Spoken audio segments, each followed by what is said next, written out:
Welcome to fabulous chef. இன்றைக்கி நம்ம வீடியோவில் ஒரு டேஸ்டியான பாவக்காய் சாலட் எப்படி பண்ணுறதுன்னு பார்க்கலாம். இது ரொம்பவே ஹெல்த்தியான ஒரு சாலட்.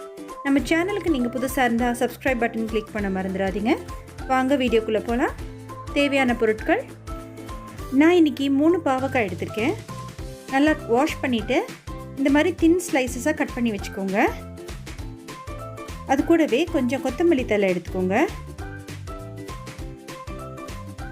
ஒரு பெரிய வெங்காயத்தை நல்லா பொடியாக நறுக்கி வச்சுக்கோங்க. ஒரு தக்காளி பழம் எடுத்துக்கோங்க. ஒரு பச்சை மிளகாயை பொடியாக நறுக்கி எடுத்து வச்சுக்கோங்க. ஒரு எலுமிச்சம்பழம், கொஞ்சம் வரமிளகாய் தூள் எடுத்துக்கோங்க.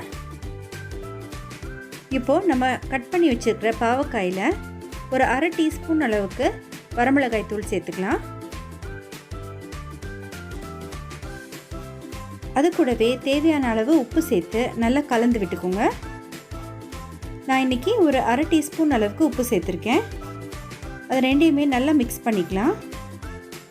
பாவக்காயில் தண்ணி இல்லாமல் நல்லா ட்ரையாக இருக்கணும்.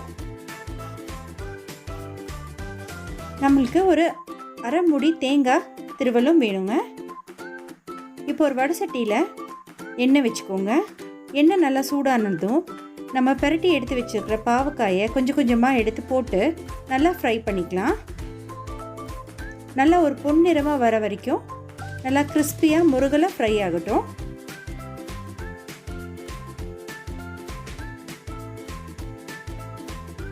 ரொம்ப கருப்பாயிராமல் பார்த்துக்கோங்க. பாருங்கள், இந்த மாதிரி ஒரு பொன்னிறமாக வந்ததும் நம்ம பாவக்காயில் எண்ணெயிலேருந்து எடுத்து நல்லா வடித்து ஒரு தட்டில் தனியாக எடுத்து வச்சுக்கலாம்.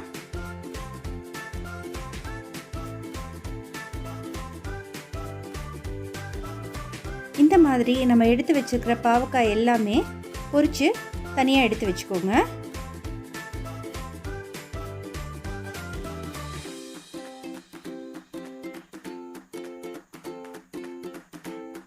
இப்போது இந்த மாதிரி ஒரு பாத்திரத்தில் நம்ம நறுக்கி எடுத்து வச்சுருக்கிற பெரிய வெங்காயம் சேர்த்துக்கலாம். ஒரு ஆப்பிள் தக்காளியை பொடியாக நறுக்கி அதையும் சேர்த்துக்கோங்க. ஒரு பச்சை மிளகாயை பொடியாக நறுக்கி சேர்த்துக்கோங்க. இது கூடவே தேவையான அளவு உப்பு சேர்த்துக்கோங்க. நான் ஒரு அரை டீஸ்பூன் அளவுக்கு உப்பு சேர்த்துருக்கேன். ஒரு எலுமிச்சம்பழத்தோட சாறை ஃபுல்லாக புழிஞ்சுக்கோங்க. அது எல்லாத்தையுமே நல்லா மிக்ஸ் பண்ணிக்கோங்க.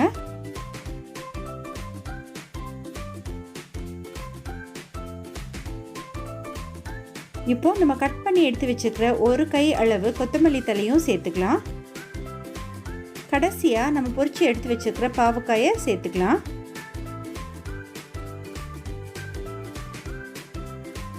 அது கூடவே நம்ம திருவி எடுத்து வச்சுருக்கிற தேங்காய் பூவையும் சேர்த்து எல்லாத்தையுமே நல்லா மிக்ஸ் பண்ணிக்கோங்க. இந்த சாலட் பண்ணதுமே உடனே சர்வ் பண்ணிடுங்க, இல்லாட்டி அந்த பாவக்காயெல்லாம் வதவதன்னு ஆயிரும்.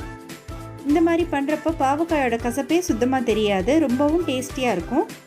ரொம்ப ஹெல்த்தி கூட. சுகர் பேஷண்ட்ஸ்க்கெல்லாம் கூட ரொம்பவே நல்லது. இந்த ரெசிபியை கண்டிப்பாக ட்ரை பண்ணி பாருங்கள். லைக் பண்ணுங்கள், கமெண்ட் பண்ணுங்கள், கண்டிப்பாக சப்ஸ்கிரைப் பண்ணுங்கள்.